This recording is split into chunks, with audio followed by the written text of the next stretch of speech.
It's noon, Monday, December 1st, 2025. Only 24 more days till Christmas. I'd like to call the meeting to order. And with that, would the clerk please call the roll? Mayor Lynn, Here. Vice Mayor Stanton Gregor, Here. Member Martin, Here. Member Mucci, Here. Member Newman, Here. Member Schwartz, Here. Member Valentine. We have a full assembly. Now it's time for the voluntary pledge of allegiance.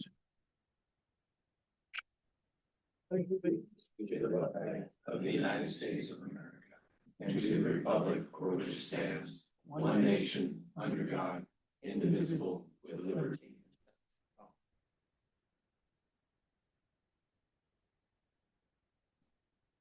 We have a minutes from the regular assembly meeting of November 17th, 2025. Are there any changes to that? Okay, hearing none, all those in favor of approving those minutes say yes. Aye. Aye. Okay, with that, I'll move on. Are there any amendments to today's agenda? Okay, I need an approval for the agenda then as it stands? So move. Second. Okay, it's been moved and seconded. All those in favor say aye. Aye. Okay, with that, I'll move on. We have one public hearing today. It's ordinance 2025-16, an ordinance amending chapter 4.04 of the municipal code entitled Purchasing to update bid and proposal submission procedures. And essentially what this does is change our procedures to allow for bids to be sent email wise. And basically that's all it does is any testimony related to this ordinance 2025-16 should be given during this public hearing. Copy of the ordinance 2025-16 may be found under agenda item 14C. Is there anybody that wants to testify on that? Okay, hearing none, I'll move on. There are no bid awards today. I'll move to persons to be heard related to today's agenda. Does anybody have items related to today's agenda they want to talk about? Okay, if you do, please step forward to the microphone and you have 5 minutes. Thank you.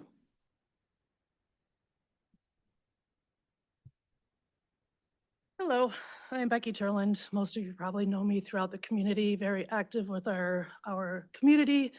I'm here to speak about it'd be under 14B, reallocating or giving some funds to Parks and Rec to help redo the damage that was caused by the windstorm up at the ball fields. Something that was not caused by Little League. Obviously, we have our insurance that covers all of that. But since it was damage not caused by Little League, it does not get covered by our insurance.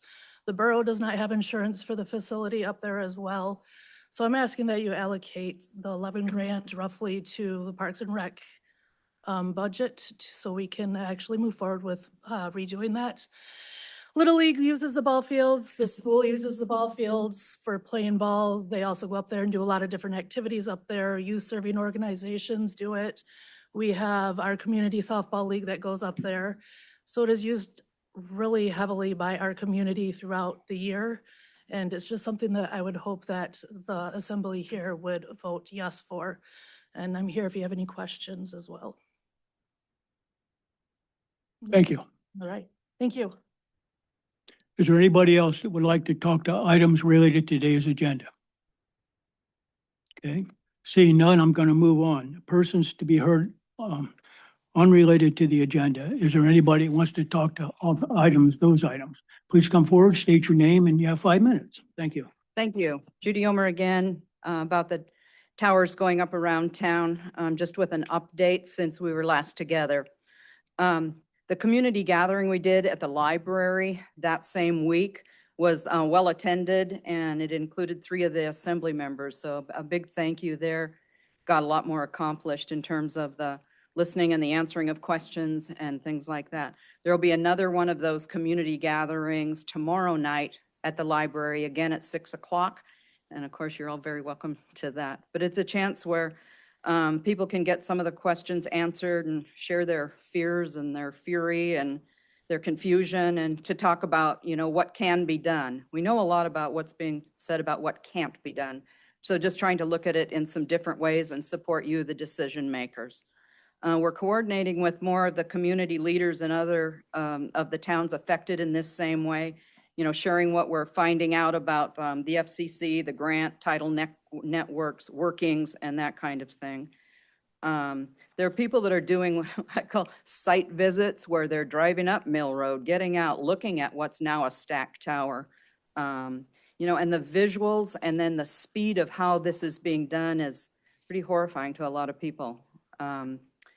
It's having big impact. So one of the businesses in town called and asked for the signature sheets we have out about the, relocating the towers and, getting them away from where people are living and where there's childcare centers and assisted living facilities and things like that, the neighborhoods in a lot of ways. Another business gave permission to have an information table out in front of it. The Mill Road, Cornelius, or Odin and Kings Row neighborhoods were canvassed. I think somebody here will speak to that. There's been some letters to the editor, and KFSA carried a statement from John Murgus, one of the many concerned citizens. A resolution's been drafted for your consideration. Ordinance language is being proposed. People are looking into covenants for neighborhoods and how that can help protect us, because no one really believes that these three towers are the end of what we're going to be dealing with in Petersburg. And beyond Petersburg and beyond Alaska, there's national level concerns and there's more lawsuits. It's a national rollout of these towers based on antiquated FCC guidelines on safety and the list of reasons that you can't oppose them. There's a move out now called 704 No More. The FCC hasn't updated their guidelines as required by a court ruling 2 years ago, and that's going to be going back to court or being appealed, and they're finalizing in that their powers over people that'll take away local authority. That's huge. And it'll take away individual rights and state involvement. That's a federal kind of a land grant, feels like an invasion of powers way beyond us. But I just know myself, if I didn't try, I would regret it. So I'm here trying. I asked myself, is this the hill to die on? And for me, the answer is yes, because it's like a tipping point to something so much worse. And it's not about just getting us faster internet. So we're certainly not unserved people on tidal lands. So again, I thank the borough for its involvement and its continued willingness to listen. I think we have more people here that are going to want to share. Thank you. Thank you for your testimony. Is there anybody else that would like to talk to items unrelated to the agenda? Okay, please come forward, state your name and who you represent, and you have 5 minutes. Yeah, hi, Tom Kowalski. I'm a resident. I live on Cornelius Road at the top there. And since I last spoke to you, there's been some updates, and Judy hit on a couple of them. Something that we're looking into is whether or not the grant that they are using the money for is actually being withheld to the stipulations within the grant. We haven't seen the grant itself. We've seen a redacted version of it. A whole lot of it's been blacked out, and some of it's been summarized. We combined forces with some other folks that are fighting a similar fight, folks in Sitka and the folks in Wrangell.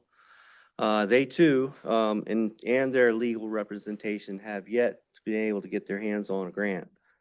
So we're trying. The next step is for us to get together a list of folks to write to call, whether it be congressional leaders that are involved with the programs. There's several programs actually that we can look into to see if we can get that information. Another avenue would be to get our state legislatures involved and see if they can't get their hands on the language and get somewhere, because the other communities like ours, we feel like there needs to be some definition as to what tribal lands is, and if they can actually buy a residential or industrial lot and call it tribal lands. And the other thing is the actual need for this technology already. All three of these towns are covered with either Starlink or most recently, high-speed fiber optic cable network. So we're putting these towers up. One's going up right now, and the cost of that tower is a lot for what we're getting out of it. And I want to remind you guys that there's a lot of folks that are not here today that have expressed a lot of concern. In fact, I haven't seen anybody jumping up and down for joy over this whole thing. While I was out canvassing the neighborhoods around the Mill Road site, I talked to residents there for the first time that they've ever heard of this, and I saw the shock and horror on their faces, just stunned. And then the question I heard almost every time was, how could they let that happen? How can you all let this happen? These properties are going to be worthless. Any property around that tower, that residential growth that we were seeing, it's gone. See you later. And also, don't mention all the money that the city's going to lose in revenues in the future. You know, there's a lot that this is going to cost moving down the road. What it's costing now is a whole lot of horror and fear and anguish. I know some people that have been suffering from this. The anxiety that they have suffered is enough to keep them in their house. They haven't spoken to people in days. When they do get out, they're a mess. This is true fear. This is happening in your neighborhood. People are scared they're going to lose the quality of life that they have lived here for so long and enjoyed. The scenery that this place represents that people come back to. And the people that live out there and want to make their investments work, they're building on their homes, they're making things nicer. All that's gone out the window. There won't be any more investing in that area. Anyway, I just wanted to explain to you guys what I saw. And hopefully you can keep that in the back of your minds when you make your decisions moving forward. Something else you should consider is contacting your lawyer, because I don't see any way that this is not going to end up in court. There's no way now, not seeing that tower that's already up. So whatever direction you go, you're going to need a lawyer. A few of us are getting together, we're pulling our money, and we're going to hire a lawyer. We're also going to be looking into the other lawsuits that are occurring nationwide. And this is just beginning. We've got some momentum, and we're going to carry that momentum. We're going to carry it with these meetings. We're going to carry it while we're demonstrating and picketing. We're going to carry it when we're out talking to community members about what's going on. So thank you for your time, and please consider putting an injunction on that site now and having that stop so that we can work something with Tidal Network. We've got some places they can put their towers. There's even people here that have places for their towers. There's other people that want to talk with Tidal and work something out with them. Okay, thank you very much for your time. Thank you for your testimony. Is there anybody else that would like to talk to items unrelated to the agenda?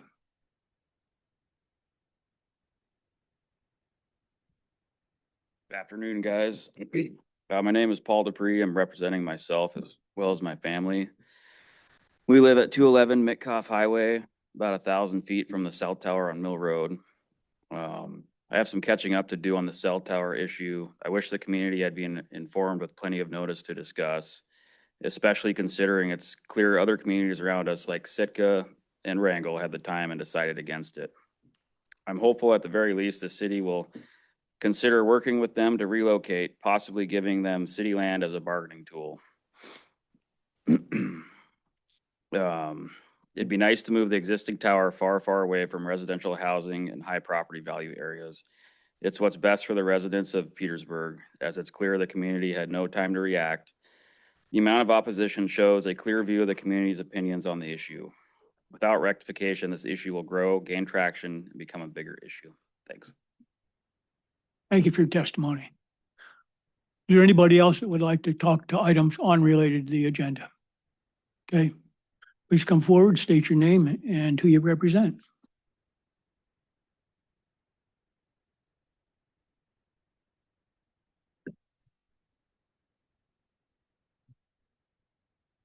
My name is John Mergus. I represent myself. I'm going to be extremely brief because I can't come close to the sincerity of the previous speakers. And massive towers such as the recently erected tower on Mill Road in the middle of a residential neighborhood will cause massive realty devaluation. The revenue income to the Petersburg Borough from those towers will not come close to the losses the borough will incur from property tax loss from that devaluation. So the borough will be forced to raise taxes on the entire population to make up for those losses.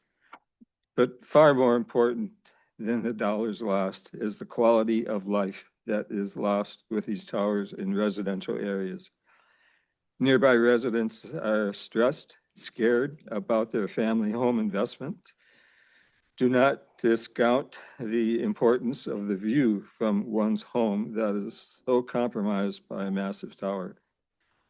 The only winner in this game is Tlingit Haida Corporation's tidal network, who claims we are underserved connectivity-wise, which we all know is not true.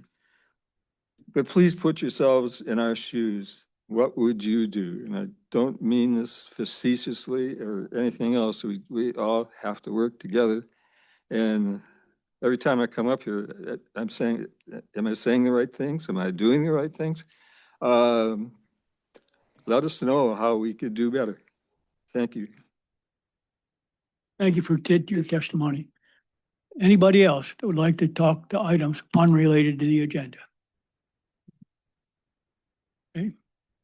Please come forward. Hi, Micah Klein, speaking for myself. We're number 3 Libby Lane out the road. As you guys have all heard, there's the community concern for this cell tower issue is growing and snowballing. So I would really hope with that maybe the city would pause its negotiations for the Haugen Drive parcel that they're negotiating a sale to Tidal Network with until we can decide, how we all want to handle this. Because we're dealing with it on 3 fronts, at Rory Road, Mill Road, and the borough is negotiating a sale of a parcel right in a residential area where lots of people also work. There's assisted living facility and a childcare facility there. So I think that it would be supportive of the community's concerns if maybe we pause that negotiation until we can sort things out. And as Judy and other people have stated, there's people working on covenants and all kinds of solutions and switching locations and things. I'm just hoping maybe we can pause that negotiation until we've even gotten to talk to Tidal Network at their listening session on the 16th. So thank you. Thank you for your testimony. Anybody else who would like to talk to items unrelated to the agenda? Please come forward, state your name and who you represent. My name is Jackie Tyson, and I represent all the people who don't want a cell tower right by their house. I'm asking you folks here to consider the possibility of taking that cell tower site that's at the flower farm and moving it out to the rifle range where there's less danger. The reach of a cell tower, like a 5G tower, is 2.5 miles. The most dangerous area is within 1/4 mile. So if after your 1/4 mile, things have dropped off. And so when you guys are thinking about putting a cell tower up by the rifle range, not by the rifle range, up by the fire department, I've looked at the ArcGIS website and I'm going, well, where can you guys possibly put that, where it's 1/4 mile away from the people that live over on Casino Street. And these are things that all of us, everybody in this audience, needs to investigate and find out for yourselves. You can't just let somebody else make this decision for you. These are your families, these are your friends, these are your grandchildren. They're everybody, and we've got to get it right. I do see that Tlingit Haida is not going to stop. They've got their $50.2 million grant. They're in Craig now. They're going to Klawock. They're going to Xan. They're going all the way up. And if they're anything like that, they've been here. Those people are just going to be hit so hard. They won't even know what to do. The one in Haynes, I think I read, the lady wanted it out a quarter of a mile away. And instead they said, no, we're going to put it right by the hospital. So you men up here are in charge of this town. And I hope you make the right decisions by finding out everything you can so that you're not counting on us to educate you, that you are educated yourselves. And then you can share what you have found out with us. Thank you. Thank you for your testimony. Anybody else would like to talk to items unrelated to the agenda? Okay, please come forward, state your name and who you represent. Hi, I'm David Beebe, representing myself. A couple of years ago, I got involved in trying to figure out what EMF was all about. And so I invested $150 into a meter and started walking around town. And what I found was pretty alarming. And I think as a matter of due diligence, everyone should, on the assembly, should inform themselves about what these dangers really are for EMF. The FCC has not updated their safety guidelines for ever since 1997, I believe. And what those guidelines actually called a safety risk was when you were exposed to EMF and it warmed your skin. As a former member of the military, I've been familiar with what it takes for people like in the White Alice site, for instance, who got cold would go into a room filled with EMF to get warm. And as we know, veterans are at the front lines of all sorts of injuries imposed upon them. I guess the main thing is do less until you know more, because there is a very distinct concern about what EMF can impose on this population. And I just hope that you will rise to the occasion, because local government is our last bastion of defense against a corporate imposition of what they think needs to be done. Thank you for this time. Thank you for your testimony. Anybody else that would like to talk to items unrelated to the agenda? Please come forward and state your name and who you represent. Hi, Assembly members and Mayor. My name is Becky Knight. I ask that in order to arrive at an informed decision, that you pause the sale of borough lands to Tidal Network for the purpose of wireless internet construction. I also ask that you halt further construction of all towers pending full disclosure of the project impacts and adopt zoning regulations that address this issue. This goes for data centers as well. If it takes an injunction to accomplish that task, I ask that you use that tool on behalf of the welfare of our community. I've lived here for 50 years plus and have witnessed plenty of change, but the change that Tlingit Haida is about to force on our community is terrible, to put it mildly. They are just getting started. There's huge cumulative impacts and connected actions associated with this action. And I hope everybody's awake for this. With wads of taxpayer-funded money driving the process, and in big government style, Tlingit Haida is moving at lightning speed before our residents can fully assimilate what is happening to our little island home. What about Tlingit Haida's commitment to, quote, doing work ethically in accordance with best industry practices guided by the highest standards of integrity, end quote, as John Murgis sadly pointed out in his letter to the editor last week. A few points. Tlingit Haida is forcing something on us that there was no public outcry for. The so-called underserved and unserved community have not been identified nor defined. How many underserved customers will be required to justify this huge taxpayer expenditure of funds?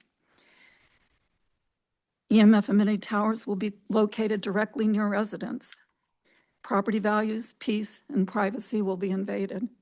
The character, and that's irregardless of the zoning regulations that say it's industrial, so anything goes. The character and ambiance of our small island community will be destroyed. Massive infrastructure is being raised despite no apparent attempt to consolidate with the existing towers. And not that I actually back that, but the fact of the matter is there has been no effort in that regard so far, which in most cases are only a few hundred feet from new construction. I refer to the towers near Hungerford Hill, near Hammer and Weacon, there's two old towers from the KRSA radio days near Papke's. The existing PIA pad directly across from the street from the proposed fire hall location that this borough sold to the PIA a couple of years ago, and it sits empty. But to restate what I said, I don't necessarily support building infrastructure there, but adding to the mess just doesn't make sense. And finally, not to mention the existing SEPA right-of-way, as well as possible use of their towers. That option hasn't been explored, and perhaps the mayor can talk more to that. Title's project is wasteful, intrusive, unnecessary, and unwanted. The massive project will destroy the beauty and scenic quality of our island home with the first initial 3 towers, but beyond that, with additional undisclosed infrastructure necessary for cell phone equipment. The towers for internet expansion appear to be a black door method to add cell capability. There's been no vetting of claims made by Tidal regarding the need and superiority of their project. For instance, I did a quick check of Tidal's Wrangle internet plan, which they claim is live, and found that for the exact same price of $90 per month, that the existing GCI Fast plan offers far greater speeds. In short, it is incumbent upon the borough to get full disclosure of Tlingit Heights plans before the project is allowed to proceed one step further. And since I have a little bit more time, I'm going to add they apparently got a categorical exclusion from NEPA, not employ NEPA. I'm a full believer in NEPA because that would disclose all of the impacts, and I asked for a relook at that. And one other thing, Trump nixed $1 billion of the $3 billion nationwide, recently nixed that funding. And so that kind of draws into question the operability of the project. And one last thing, years ago, we fought an incinerator, and wisely, now we have a bundling facility and we're not emitting toxins into the environment. Thank you. Thank you for your testimony. Is there anybody else who'd like to speak to items unrelated to the agenda? I'll give you one chance here, just a few minutes. Pardon me? Go ahead. My name is Jackie Tyson. The other thing that you all need to be thinking about is what you put on the outsides of your houses. When I first discovered this, I went up and I looked at Hammer and Weacon. I looked at the lady that lives 400 feet from there that's on Tlingit and Haida and wondered why she was so sick. I brought it up to her and told her, I said, you need to have your house, you're so close to that tower, you need to encase your house with metal. I'm glad that Hammer and Weacon's encased with metal, the post office, the fire station, but do we all want to have to side our houses now with metal siding? But that's what it's going to take to keep that stuff out of our houses. And then what happens when we go outside? Do you go, well, I'll jump in my car and I'll drive a quarter of a mile away from here so I don't get rayed, so my dog doesn't get rayed. This is something, I'm just using myself as an example of one of all of the people in this community that are having sleepless nights. They don't know what to do to protect themselves. And you guys, like I said before, you're in charge, you're the leaders. Help us, please. Thank you. Anybody else would like to talk to items unrelated to the agenda? Okay. Yes, please come ahead and state your name and who you represent. Yeah, hi, my name is Josie Cannon and I represent myself and my family, and I don't have anything prepared to say, but I am also not happy with the construction of a tower right in the middle of our neighborhood. I take my kids for walks there very often, and this is going to be pretty detrimental to our property value, which is like everything we have invested has been invested into our property. And yeah, I just want to add that as well. So, thank you. Thank you for your testimony. Anybody else would like to talk to items unrelated to the agenda? Okay, seeing none, nobody, I'm going to move on. We have today no board, commission, committee reports. We have nothing on the consent agenda. In the report of other officers, we have Petersburg Medical Center. Mr. Hofstadter will update the assembly on medical center activities.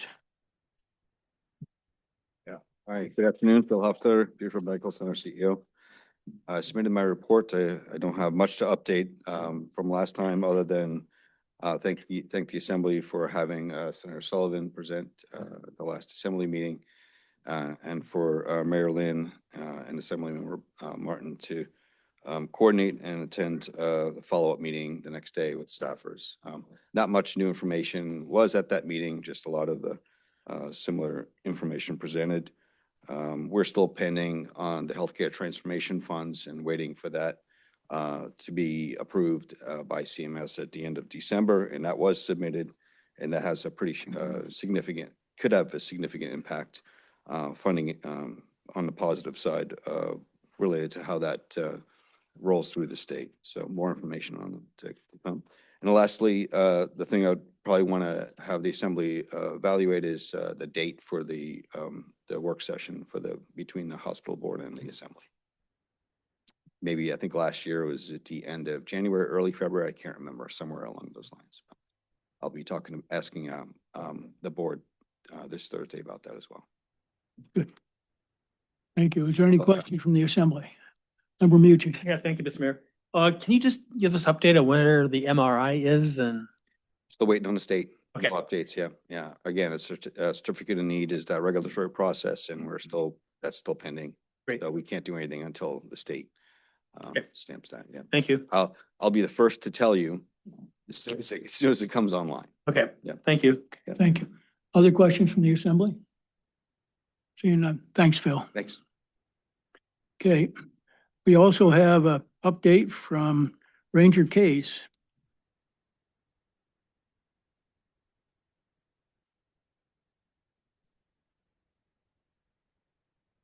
Great. Good afternoon. I just have a few quick updates for you. Blind Slough, if you've been out there, there's been some damage. Somebody did practice their extreme driving skills on the vegetation right in front of the shelters out there. So we are aware of that, but kind of a public plug. If anybody in the public, you're thinking of doing that, please don't.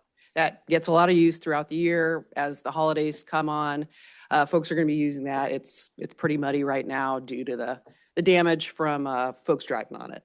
So thank you to the folks at the hatchery, though, to help us replace the bollard that was moved to access it with a couple of vehicles. So thanks to them for lending us their heavy equipment to get that back in place. On that front, cabin damage. Cabins have been getting a lot of use with subsistence deer hunters lately, which is great. There have been a couple instances, and I'm not saying these are hunters, but it does occasionally happen, or we get reports of damage at cabins. If you hear that stuff, please let us know personally, and just so we can do something about it. We often hear things through Facebook and things like that, but if it's directly reported to us, if we need to send folks out to fix something, we can do that. So that's just kind of another plug, and it's definitely not saying that subsistence users are doing that. It's just this time of the year, cabins are getting a lot of use. We start to get a few more reports of things because people are at the cabins. Trees are being cut out on the Ravens Roost Trail and the Omer Creek Trail. So another plug, if you see trees down, let us know. give us an approximate location, and that goes for roads too, so we can get out there and take care of those. The snow survey is starting this week, so that's, there's 2 sites, Ravens Roost is one of them, and out near the, oh my gosh, the reservoir is another. So those are gonna be happening, and we'll be reporting the results out to the community throughout the winter. And then Christmas trees. Lots of Christmas trees are being cut on the forest right now, which is great. I saw a lot in the back of folks' vehicles. I cut mine this weekend. And a shout out to Aaron and the Public Works crew. They did get the tree off the forest for the borough here in downtown. And they did a great job. Very beautiful tree. And I really appreciate Aaron and his crew working with us for the permitting on that. So that's all I have. And any questions? Any questions from the assembly? No. Great, thank you. Thank you. We have another update here. Petersburg School Superintendent Taylor will provide a report on school district activities. Great. Well, good afternoon, everyone. I'm Robin Taylor, the superintendent for the school district. I don't have a whole heck of a lot either. I just want to put the plug out that our music concerts are starting to happen this week. Tomorrow, our 3rd through 5th grade concert will happen at 6:30 in the evening. And on December 3rd, our kindergarten through 2nd grade concert will happen at 2:15 in the afternoon. Then we'll have a whole week's lapse. Moving to the last week, heading into Christmas break, the high school concert will be held on December 15th at 7 o'clock, and the middle school concert will be held on December 17th at 7 o'clock. So just wanted to make sure the community is aware of that and invite folks to come out and support our students who are brave enough to get up and sing and play instruments to the community. We are also starting our budget conversations this week. So if you're interested, the first committee meeting will be held December 3rd at 6 o'clock in the evening in the Petersburg High School Library. So yep, we are beginning that work with the public facing. And then just a reminder that Christmas break starts on Friday the 19th with a 1:30 release. And the final thing I have is that you may hear your students talking about testing occurring. We are in our 2nd round of MAPS testing. That's the measures of academic progress where we're checking for the growth along the way. So testing has started in that area. So any questions you have for me? Any questions from the assembly? No? All right. Thank you for Thank you your. all. With that, I'll move on to the mayor's report here. There's 4 items on the mayor's report today. First item is seeking letters of interest. Petersburg Borough is accepting letters of interest from citizens who wish to serve the community by filling 1 vacant seat on the Public Service Advisory Board until the October 2026 municipal election. Letters of interest should be submitted to the clerk at the borough offices located at 12 South Nordic Drive by sending to P.O. Box 329, Petersburg, Alaska 99833, or by emailing to bregula@petersburgak.gov. Second item I'd like to mention is the Southeast Alaska Transportation Plan. The Alaska Department of Transportation and Public Facilities is hosting 2 virtual meetings in December 2025 to gather input for the Southeast Alaska Transportation Plan update. They will be held on December 16th from 10 a.m. to 11 a.m. and 5 p.m. to 6:30 p.m. hosted on Zoom. And there's a link located in the packet, and I know you can also get it online from the DOT. Third, the borough manager's evaluation. It's time to evaluate the manager. I will be asking the clerk to send the evaluation packet to each assembly member with a due date. I will also be asking for an assembly member to work with me on the manager's evaluation. To that end, Member Mucci has asked if he could participate. If there's anybody else, please, talk to me. Last item I have on here is the Title Networks hearing. Title Networks will be hosting a community meeting on December 16th at 6:30 p.m. at the John Hanson Senior Community Hall to discuss communication towers in Petersburg. More than 3 assembly members may be present, but no official business will be conducted. I asked the clerk to, since there may be more than three, this has to be advertised, that more than three members may be present. And so I know she will follow up on it. As part of that, just a reminder for tomorrow night, I'll be in Ketchikan, but if we did not advertise, I don't believe, clerk, that for tomorrow night's meeting they have here in town, that the community is having. No, that is not the Okay. one hosted. Just a by- reminder then that if there's any more than three members that attend tomorrow night, somebody has to recuse themselves in order to still meet the rules, state rules. Thank you. And with that, I'll turn it over to the manager for his report. Thank you, sir. The library is hosting an online art auction now through December 10th, featuring 7 pieces by local artist Beth Floor, with all proceeds supporting the library's Art Education Endowment Fund. Community members can view the artwork in person at the library and place bids online.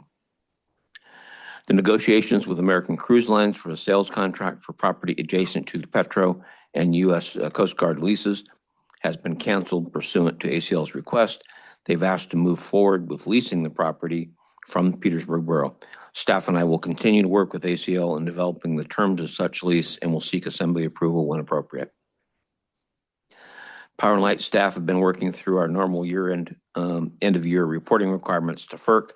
The owner's dam safety plan has been updated. The license compliance report is being completed, and the emergency action plan status report is under development, along with the dam safety surveillance and monitoring report. Steelhead Enterprises is beginning work on the security fencing between the power plant and our residential neighbor.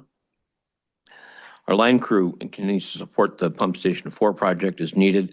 The switch over to the new 3-phase electrical service is progressing. Crystal Lake levels are just below the spill conditions as we head into freeze up of the lake and watershed. Steeple lakes are also near 100% full. Snow removal equipment is ready for winter. Vehicles are chained up and plows are installed. And the community, as mentioned, the community Christmas tree was set up in front of the municipal building. This year's tree comes from the Dry Straits Road in the Tongass National Forest. Sam and Randy replaced the steering valve actuator on the grader. We are hopeful this will resolve some issues we've been having with the secondary steering. And Police Unit 96 has been shipped to Juneau for recall work and for a replacement dash cluster. One of our sanitation trucks, unit number 3, is down with a suspected broken axle. Staff are utilizing the reserve garbage truck to ensure all routes are covered during the busy holiday week. With recent rain events washing more wood down to the boom at Cabin Creek Reservoir, staff has had to raft logs to prevent damage to the dam. This is hopefully the last time this maintenance will be needed until spring.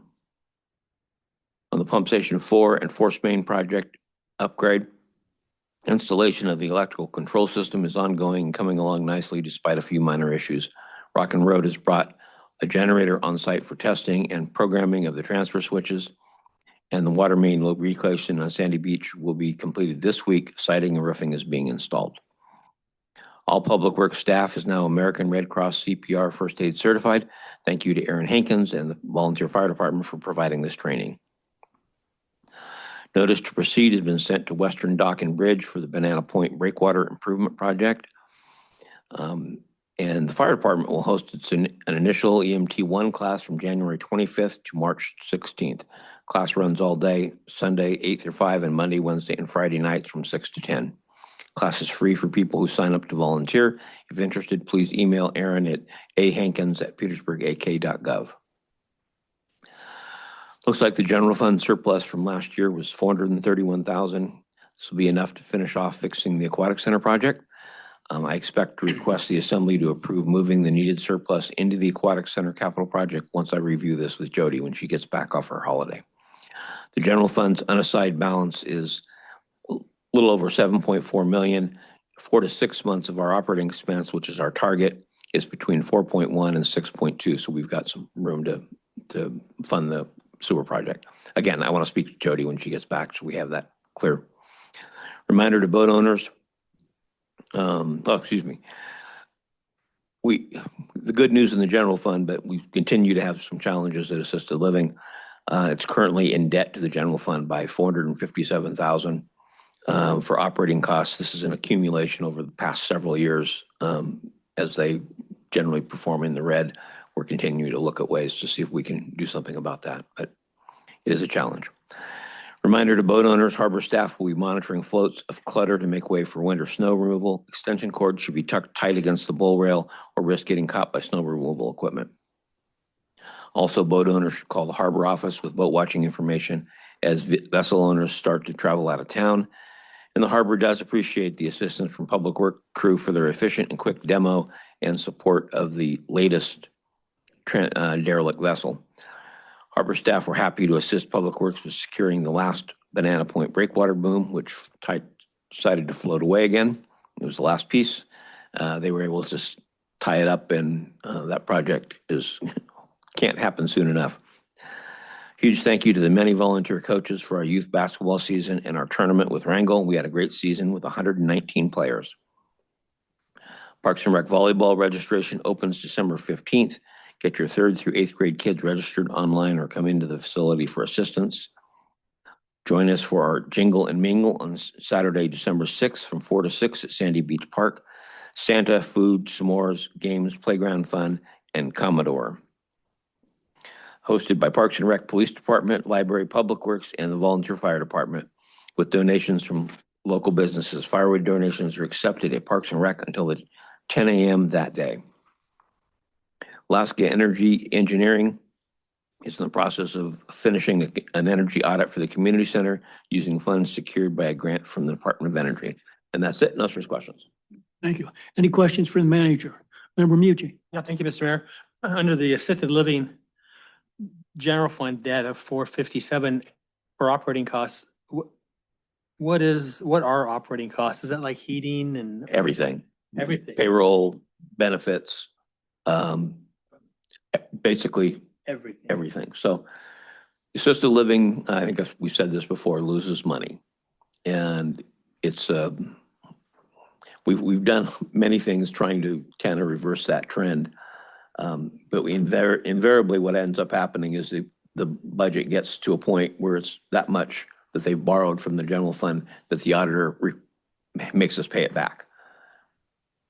And write it off as basically an internal bad debt, meaning the assisted living doesn't have the money to pay it back.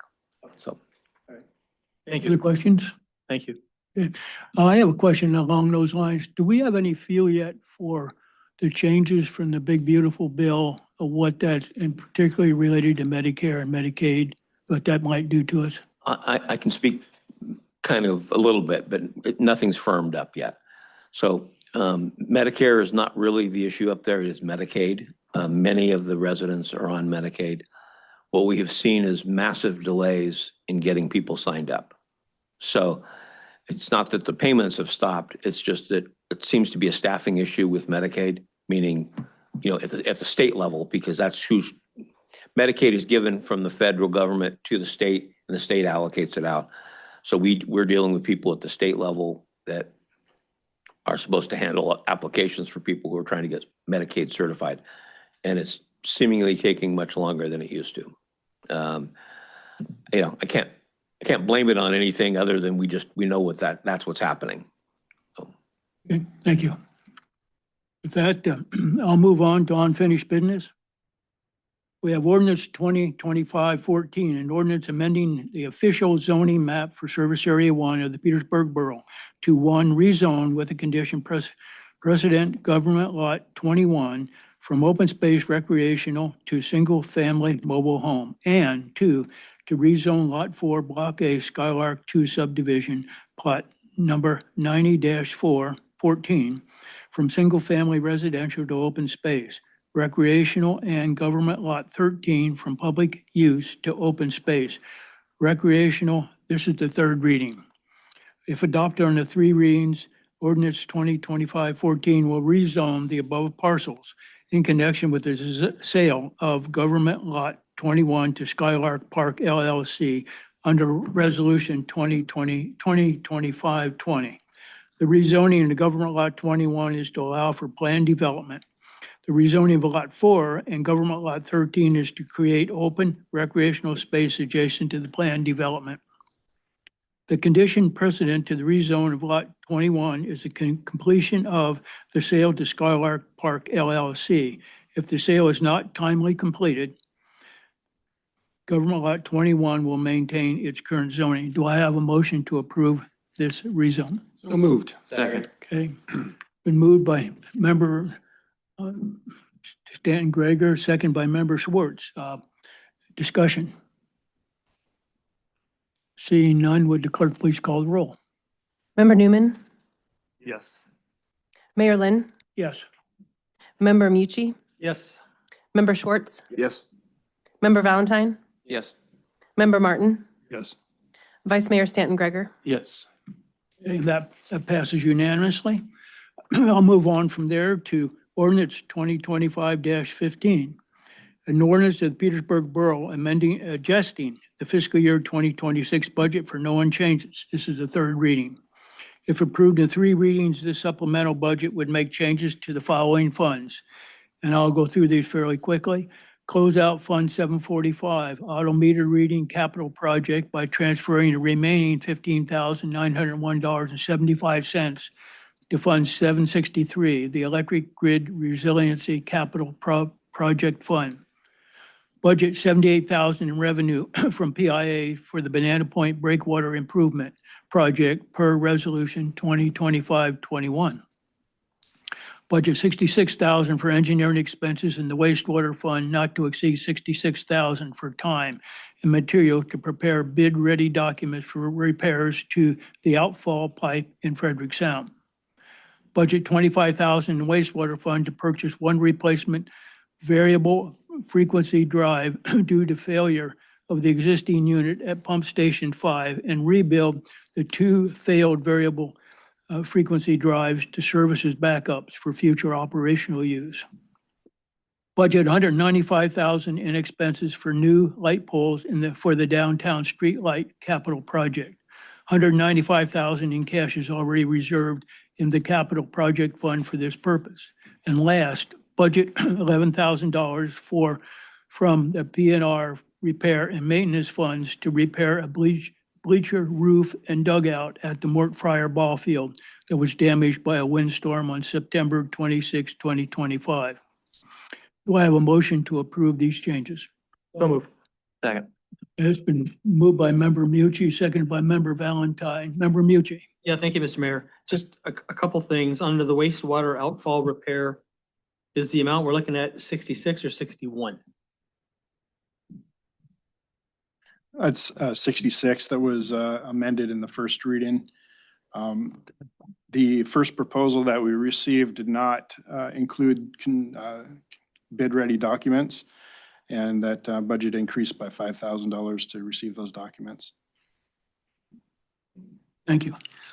Other questions, Member Mucci? Yep, and just regarding the street lights, are they going to replace all the street lights downtown? Yes, bet I'll let Carl answer. Yep. Mayor, yeah, as many as we can, but yeah, we're not sure if that budget is actually a few years old. So we're gonna try to replace as many as we can, but we're focused on the rectangular poles through the main port of the commercial area downtown. Great, thank you. Member Schwartz. Yeah, I have a concern about the, right out here from that crosswalk from Haugen across to right here in this corner. They've had some input from the community members, and I was driving the other night and it was rainy and the gal was walking across there with her cell phone and it kind of startled me, you know. Anyway, I stopped in time, but that seems like a dangerous little section right there. So I just have some safety concerns about that one. If we get a street light in there or something to light up, you know, anyway, a concern. Thanks. That's all I had. Member Valentine. Thank you. This wasn't for the bleacher roof dugout at the field, and this is I just questioned when Ms. Turling came up and was saying that, you know, we don't have insurance, you guys didn't have insurance, and or we do have insurance, but it's not covered by acts of God. That was it, right? Or something like that? No, we don't have insurance to cover that area up there. It doesn't matter if it has to do with the acts of God. It's just, okay. Yeah, and then the question is, have we looked into having insurance for, and then what would that might cost, like, between this 11,000, or should we pay a little bit over X amount of years, just for future if this were to happen again? Sure. Is there Do you want to Has- answer, manager? is there any looks into that, or? I'll be happy to. So Okay. through the mayor. On facilities that don't have a lot of intrinsic value, I'm not saying anything against Little League. It's just that the assets are not massively. A long time ago, we made a decision to not insure those because we ended up paying more in insurance than we would actually get back on That was the replacement. question, yeah, okay. This is the first time in 15 years I've been here that we've had actually, something like this happen at the ball field. So we're gonna get a quote on it. I don't want to promise the assembly at the moment what we'll do with that quote yet, but Just have this it. may be one of those things. We got unlucky, and 11,000 is likely a lot less of a cost than if we would have been paying insurance on it for the last 15 years. Okay, that was just. But the curiosity. we don't know that yet. Right. We'll get a quote. I didn't know if the insurance was gonna be like $50 a month for the last 15 No, years, or something like that. again, through the mayor. Unfortunately, that's not generally the case. Okay, It's I didn't think usually so. pretty expensive. But again, we're gonna look into it. We've asked our carrier to take a look and see what options are.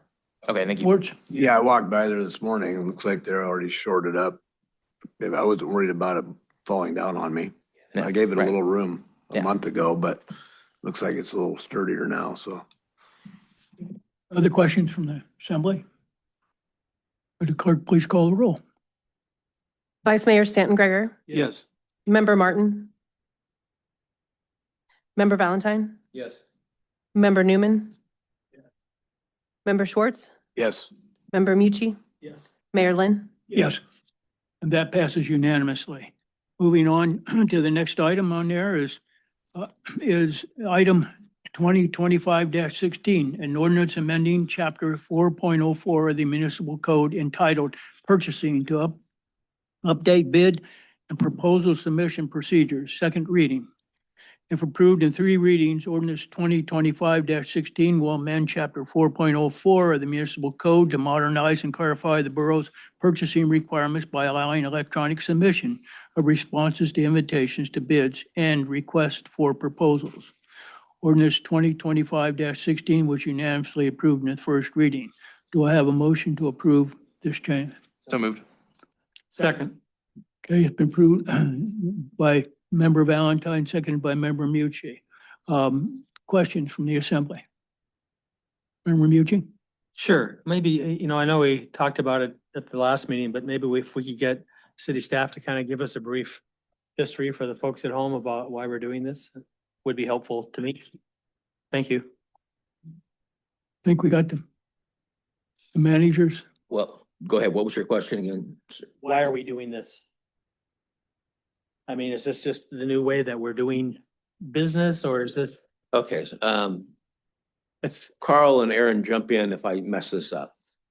So for many years, we've required a physical paper bid to be in our hands by the bid date. Many people have asked us throughout the last several years, could we take an email? We don't really have anything against it. We just had to change the ordinance. So it's not nothing's really changed other than people, today's world, people like electronic transfer, and we've just never, it took us a while to get to it. Did I miss anything, guys? Okay. great, thank you. And it's legally binding. Yes, it is. So Okay. that's why we had to go through through the mayor. That's why we had to go through the ordinance process to make sure that it covered all of our purchasing rules. Other questions from the assembly? Would the clerk please call the roll? Member Valentine, Yes. Member Mucci, Yes. Vice Mayor Stanton Greger, Yes. Mayor Lynn, Yes.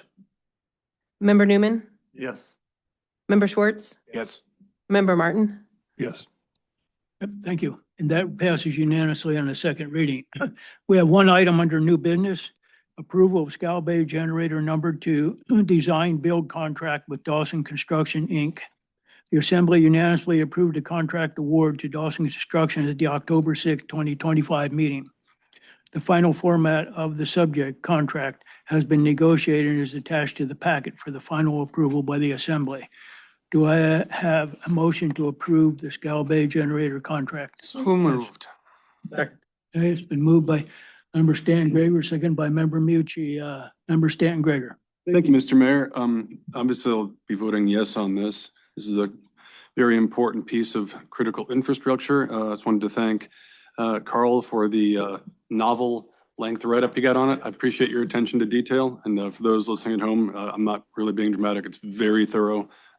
Thanks for your work on that, Carl. Appreciate it. And with that, would the utility director just gave a brief overview of what the bid, what we're voting on?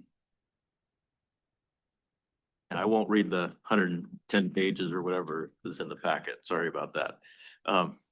So as it was said, the Assembly actually approved the award of this project back in October. And I've been working with the borough's attorney since then and the contractor to finalize the format of this contract. We don't do design build contracts very often. So in fact, not at all.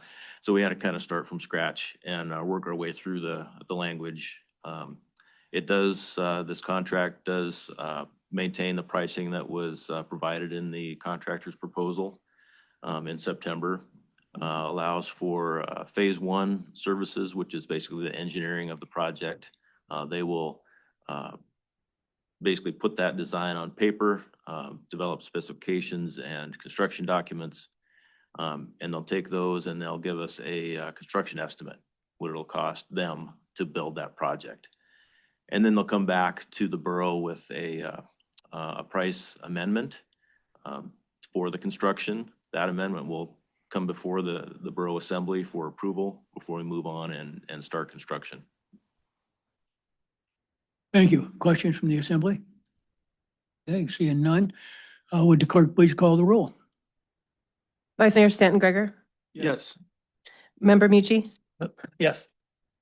Member Newman, Yes. Member Schwartz, Yes. Member Martin, Yes. Mayor Lynn, Yes, Member Valentine. Yes. thank you. And that the approval of the Scal Bay generator design build contract passes unanimously. With that, moving on, the correspondence is in the package that was received from November 13th, 2025. Move on to Assembly member comments.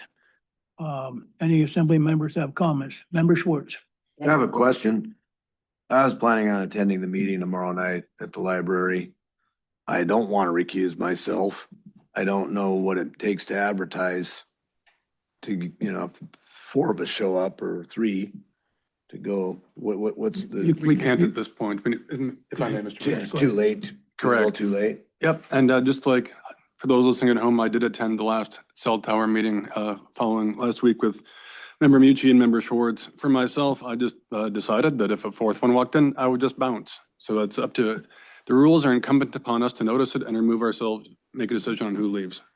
Is it 2 allowed or 3? Three is allowed. The Yeah. 4th is not allowed. 4th becomes a quorum. So we'll just rock, paper, scissors. There you go. There you Yeah, go.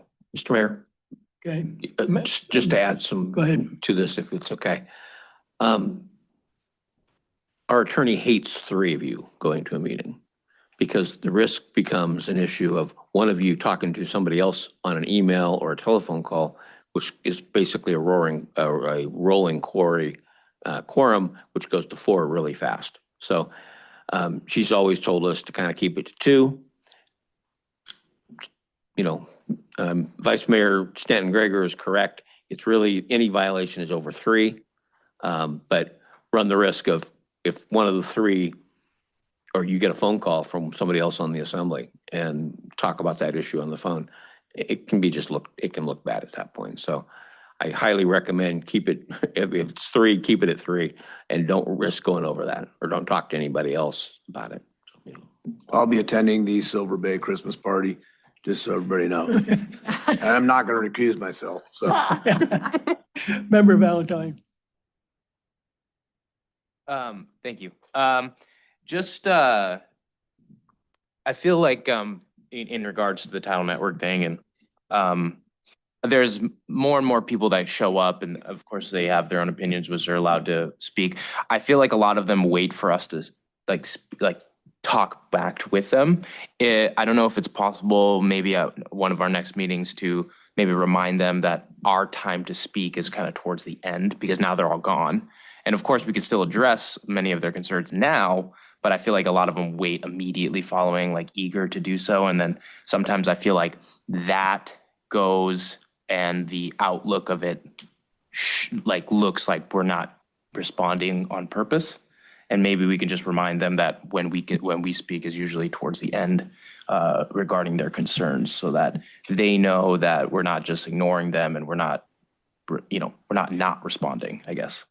If Member Stan Gregor? Just a historical data point for Member Valentine. Actually, there did not used to be a section at the end called Assembly Member Comments, and it was, well, you're all good. It was early 2020, and Member Tremblay brought up a very similar thing, like, hey, this feels a little empty. These people came and spoke to us, and was that historical context for why it's actually on there? And I agree. That'd be a good reminder for the public. I'd also have to remind us that there's no decisions that can be made at that point. You can have a discussion, but you cannot have the decisions because Right. you have nothing on the agenda and haven't given public notice for comment. Okay, that Member Martin. Is there a chance we could ever have the, a little back and forth with the persons to be heard immediately afterward? I think, from my perspective, I think a good time to do that is after the presentation from Tidal Networks themselves, because there's a lot of concern. And we're going to notice that the fact that we will be there. And I think a good chance to do that is afterwards. Because otherwise, I think we need to form some consensus along those lines of what we want to proceed on. I was also thinking about just as a general meeting format, if there would be, it just seems like a lot of these public meetings we have, and same with the planning commission and things like that, there isn't a very good way to interact with the people who come, and like James was saying, then they're usually gone at the end here. And even if they were still here, I don't know what my abilities are to relate back and forth with them as a member. From a parliamentarian's perspective, the discussion with the public is not set for that meeting. It'd be for town hall meeting, and or that said, if something feels particularly relevant, you can ask the chair to suspend the rules to briefly respond to something if you'd like. There's an avenue for that, just as a data point for you. Thanks. Of course. Member Valentine? I do enjoy, thank you. I do enjoy that we have the discussion at the end so that we can say something. It just may be just the quick reminder that, hey, people in the audience, we will respond to you, just not necessarily directly, but among assembly members up here as we discuss, to remind them that either they tune back in or sit tight, so that the outlook isn't that we're ignoring anybody in the audience. It's that. So we do have this section, and that's a great place to have it. I don't think it needs to necessarily change, but maybe a reminder to them. So thank you. Thank you. Other comments from the assembly? Seeing none, recognitions. Member Martin. I just wanted to take a minute here. I've been on the Fish and Game Advisory Committee for quite a while, and a lot of people don't know how the process works, but it's a really good process. Anyone can write a proposal to be considered by the Board of Fish or the Board of Game governing hunting regulations, trapping, fishing, commercial fishing. And then if it meets certain criteria, they're published, goes around to every community. Their advisory committee looks at them and discusses them, takes public input. And we have a really good group in town here meeting this year on the Board of Game cycle. And every year there are also some statewide proposals that are available for comment. So I'd like to recognize Max Warhatch for many years as a chair. He stepped down, and Heather Bauscher has stepped up to be our new advisory committee chair. And there's a meeting on the 10th. It's going to be right before the pickled herring contest. So there are several relevant Board of Game proposals to be discussed. So I hope you'll show up. Thanks. Thank you. Other comments, Member Mara? Board of Game is in Wrangell in January. That I'm not sure. Or- Yeah, Yeah. I think it's the 12th. You can look into that if you're interested. Hey, Member Mucci, I think I jumped over your Okay. your community meeting announcement. Yep. Thank you, Mr. Mayor. Yeah, you briefly touched on it during the mayor's comments, but I think this is an issue that's kind of not going away. If you think it is, then you might want to drive up the Mill Road and take a look at that 140-foot structure that's up there. And if you go a couple streets over, you can go up and look at another pieces that are going to go on top of that thing. So, I know we've gone back and forth about what we wanted to do with this and, and the folks I've talked to about cell towers and the tidal network cell towers that are going in. And I mean this, no disrespect, but I don't think Tidal Network has been a very good neighbor. I don't think they've come to Petersburg and presented what they wanted to do. I think after a lot of public outcry in all these communities, they decided to change pace and pivot and reach out to the communities and figure out what the communities want or don't want. And that remains to be seen. We have a meeting on the 15th, and they're going to be here on the 16th. And I think it's a good time for the community to show up and ask them a lot of questions about what's going on, what their criteria is for putting a cell tower up, because there are several people within the community who have offered them property, but it doesn't meet their criteria. And so I don't think people understand what the criteria is. We're in direct negotiations, or Steve's in direct negotiations with Tidal Network up for the tower up at the fire hall. And as far as I can figure out, that's our only leverage that we have with Tidal Network. And as far as I'm concerned, if Tidal Network isn't going to be a better neighbor than they are now, I can't vote to support that tower up at the fire hall. They need to come in here and sort stuff out and let us know what's going on. I think we know that they want to put a cell tower up at the fire hall. They're putting one up at Mill Road. They bought property out at Papke's. I mean, are there any other spots that borough staff knows that Tidal Network is actively trying to put a cell tower up at currently? So through the mayor, if they filed another application, I'm unaware of it. Doesn't mean that they couldn't. I just want to say this very carefully. Tidal Network has done nothing wrong. Right. The property on Mill Road is industrial. It's zoned industrial. Cell towers are allowed in industrial property. The property out at Papke's on Roy Road is not subject to zoning or ordinances written by the Petersburg Assembly. It's outside of Service Area 1, and they bought private property. So if the Assembly wants the borough to intercede in how people use their private property and whether they can sell it, we're going to have some more conversations on what it would take to do that. Assembly-member Mucci is correct about, you have a lot of say on the fire hall location. I am in negotiations with them. It'll be done, not by the next meeting, but first meeting in January. They're very open. Every time I ask a question, they answer the question. So they've come before this body twice, I believe, and been subject to questions and got very few questions, including most of the people that were here weren't at either of those meetings. Now, it's not their fault. It could have been not aware of it. So I'm reluctant to blame them for a lot of things simply because they've done everything they've been asked to do. Whether or not that's sufficient for the people in town, people are letting the Assembly know they have more questions. Member Newman? Yeah, so I think it was in May, I thought that we had those meetings with Tidal Network, and they came and gave their full presentations and were very forthright with information and very detailed analysis. And there was nobody in the audience for 3 readings. So this is kind of after the fact. So I'm just stating that for clarification, just reinforcing what the manager said. But I will say again that, we don't have an ordinance, and I think that we need to seriously consider drafting, researching and drafting an ordinance. Otherwise, moving forward, we have nothing to fall back on. And I think we would be completely remiss if we didn't move in that direction. Just a question for you. What would you see as this ordinance?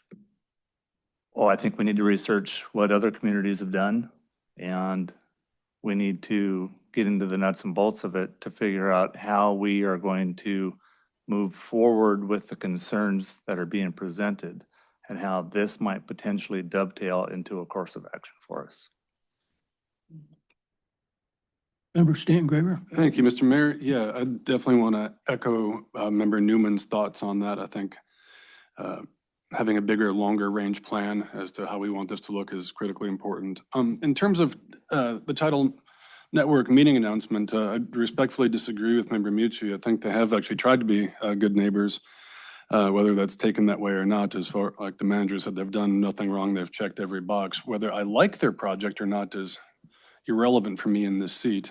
What I would encourage us on the Assembly, if we're so inclined, and definitely members of the public, to take up Title Network. They're doing these, I mean, it's really the equivalent of a town hall meeting. That's why we're noticing this thing. Members of the public had requested we do a town hall meeting. At the time, I didn't need any more questions answered and still didn't, but I will be attending.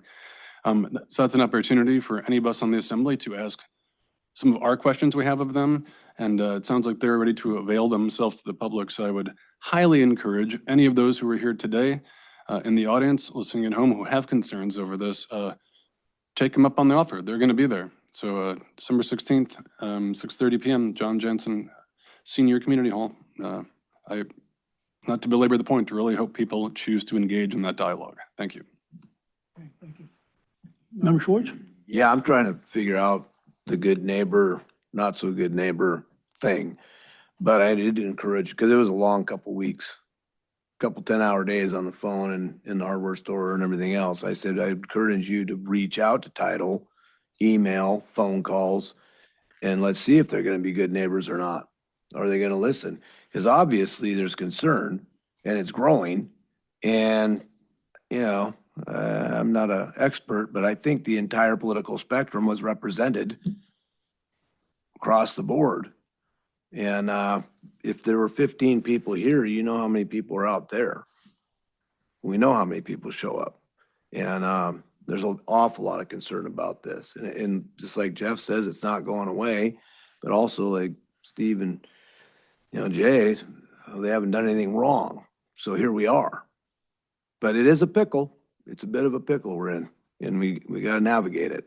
So, and I also agree with Scott. Going forward, whatever happens from here on out, we need to have a plan for the future, because this is 3 towers. I don't know. We look up at 5 years, there's going to be 27. Will it be 35? I have no idea. Okay, thank you. Through the mayor. Okay. May be appropriate for the mayor to appoint one of your assembly members or a couple of your assemblies to work with staff and the attorney, really, actually, what it comes down to, on an ordinance, because it takes a while to get an ordinance done. I mean, not only gathering the information, but writing it and making sure it meets the needs of the community. That's one way to approach it. I partly agree with you, but I'm not quite ready. I think we need to wait till after the 16th we need to see what they present, and then I think it's time for another discussion.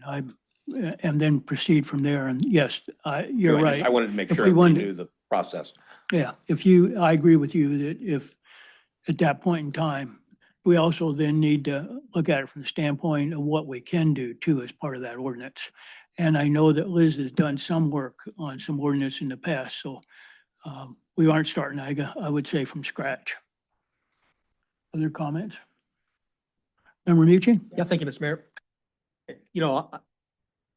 I'm not disparaging Title Network. I'm just saying that obviously they're hearing what communities are saying. They've scheduled these community meetings starting Wednesday, December 3rd, starting in Sitka, Klawock, Craig, Kassan, Heidelberg, Wrangell, and Petersburg. Obviously, they're hearing some of the community concerns, but we need to make sure that they understand the concerns of Petersburg.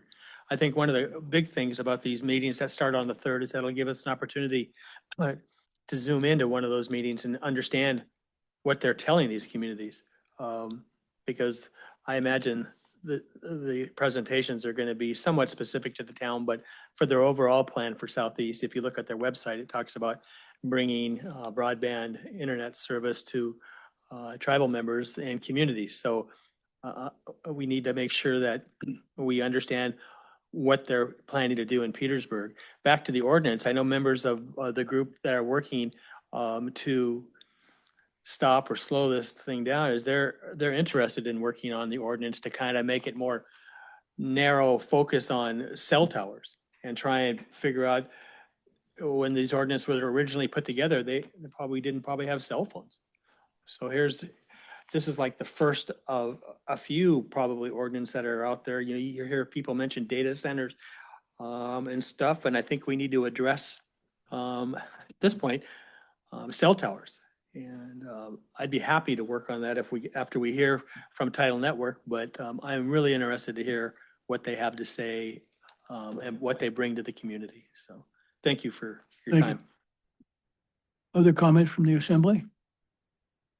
Got awful quiet. I think we got any other recognitions? With that, do I have a motion to adjourn? Moved. Second. Okay, all in favor, say aye. Aye. Aye. Meeting is adjourned. This worked, remember, Mike? Good job.